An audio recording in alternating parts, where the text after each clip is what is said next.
So what does it mean, the treasures of the Kaaba?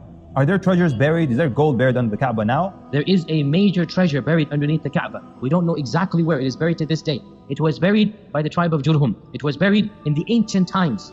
It was buried when the tribe was being attacked by a neighboring tribe, and so they gathered all of their treasures and they buried them in a location around the Kaaba. We don't know where. So one narration mentions that 3 sons of a Khalifa will fight like a civil war, the likes of which the Ummah has never seen. And they're fighting over the treasures of the Kaaba. That the Prophet ﷺ said, 3 groups of Muslims shall fight for your treasure. And each of these 3 leaders will be sons of a Khalifa. There will be 3 princes. The scholars of Hadith said the treasure being referred to is the treasure buried underneath the Kaaba. So that treasure, 3 princes will fight over it inside of the Haram. There shall occur battle there inside of the Haram. And the Prophet ﷺ said, none of them shall win.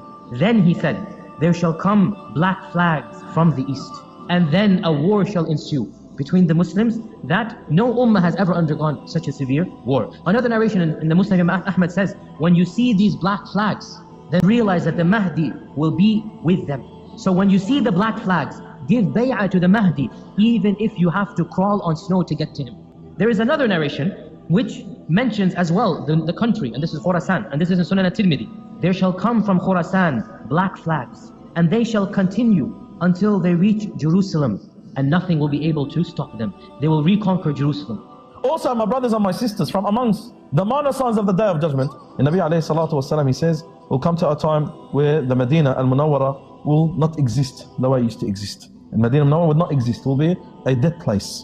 That people will go past al-Medina and say, I remember there used to be a building here. I remember there used to be a mosque here. This is also one of the signs of the Day of Judgment, as the Prophet Muhammad sallallahu alayhi wasallam, he says, that whoever leaves Medina, turning his back on it, Allah will replace him with someone better. But the Medina al-Munawwara will go through a phase where will only be righteous people. And one phase will be only righteous people. Allah Azza wa Jal will oust out anyone who is wicked or evil. And then Medina al-Munawwara, the actual city, will deteriorate and will start to slow down and vanish. The Nabi sallallahu alayhi wa sallam will say, the Day of Judgment will not take place until the whole Kaaba is vanished. Who will destroy the Kaaba? And Nabi sallallahu alayhi wa sallam says, I could see him, as if I could see him. A man from Habasha, from Abyssinia. His shins are thin, black man. He comes, he takes down the Kaaba rock by rock. He takes it down, demolishes it, and that's when the Day of Judgment takes place.